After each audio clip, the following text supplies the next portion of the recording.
امام علی علیہ السلام نے فرمایا، ان لوگوں میں نہ ہو جانا جو عمل کے بغیر آخرت کی امید رکھتے ہیں، طویل امیدوں کی بنا پر توبہ کو ٹال دیتے ہیں، دنیا میں باتیں زاہدوں جیسی کرتے ہیں اور کام راکبوں جیسا انجام دیتے ہیں۔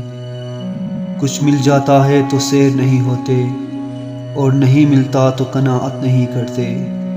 جو دے دیا گیا ہے اس کے شکریہ سے عاجز ہیں، لیکن مستقبل میں زیادہ کے طلبگار۔ لوگوں کو منع کرتے ہیں لیکن خود نہیں رکتے، اور ان چیزوں کا حکم دیتے ہیں جو خود نہیں کرتے۔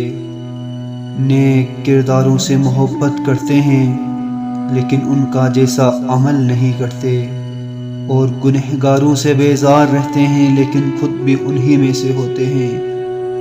گناہوں کی کثرت کی بنا پر موت کو ناپسند کرتے ہیں، اور پھر ایسے ہی اعمال بھی قائم کرتے ہیں جن سے موت ناگوار ہو جاتی ہے۔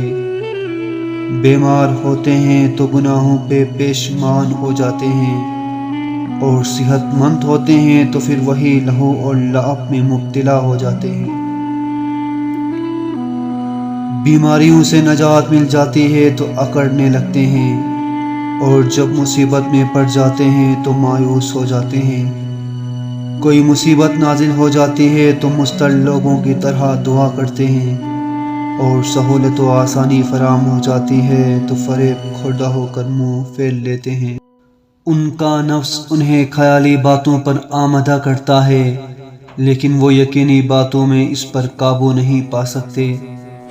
دوسروں کے بارے میں اپنے سے چھوٹے گناہ سے بھی خوف زدہ رہتے ہیں، اور اپنے لیے اعمال سے زیادہ جزا کی امید رکھتے ہیں۔ مالدار ہو جاتے ہیں تو مغرور مبتلا فتنہ ہو جاتے ہیں، اور غربت زدہ ہو جاتے ہیں تو مایوس اور سست ہو جاتے ہیں۔ عمل میں کوتاہی کرتے ہیں اور سوال میں مبالغہ۔ خواہش نفس سامنے آ جاتی ہے تو گناہ فوراً کر لیتے ہیں اور توبہ کو ٹال دیتے ہیں۔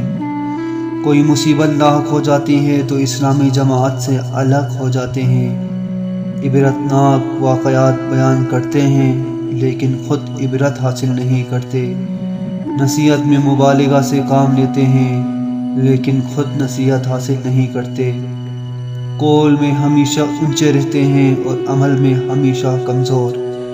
فنا ہو جانے والی چیزوں میں مقابلہ کرتے ہیں، اور باقی رہ جانے والی چیزوں میں ہمیشہ سستی کرتے ہیں۔